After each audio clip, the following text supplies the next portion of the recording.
খায়রুল ইসলাম মেজবা তিনি প্রশ্ন করছেন, আসসালামু আলাইকুম। ওয়ালাইকুম আসসালাম ওয়া রাহমাতুল্লাহ। রাস্তাঘাটে বের হলে মেয়েরা বা অন্য কোনো মহিলা যারা গায়রে মাহরাম তাদের সালাম কি নেওয়া যাবে? নিলে কি গুনাহ হবে নাকি? না, নিলে নিলে গুনাহ হবে না, কিন্তু উনি যে সালাম দিছে এই সালাম দেওয়াটা তার পর্দার খেলাফ হয়েছে।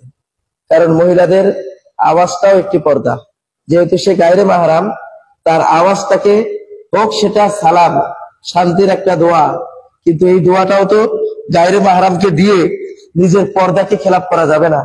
অর্থাৎ আমি সালামের সোয়াব, এই সোয়াব আমি জানছি, এটা শুনে আমি লুঙ্গি খুলে যদি লুঙ্গি খুলে পাগড়ি বাঁধলে ঠিক যেমনটা হয়, ঠিক তেমনি ভাবে পর্দার খিলাফ করে গায়রে মাহরামকে সালাম দেওয়াটা ঠিক তেমনই। আমি সালাম দিয়ে দিছে, আপনি নিতে পারেন, সমস্যা নাই। শান্তির জন্য দোয়া করছে, আপনি দিতে পারেন, কোনো সমস্যা নাই। কারণ আপনার আওয়াজটা তো পর্দা নয়, তবে তার আওয়াজটা পর্দা। কিন্তু এমনটা যেন না হয় আপনাকে সালাম দিছে, আপনি ওয়ালাইকুম আসসালাম বলছেন, বা শেষ, এতটুকুই।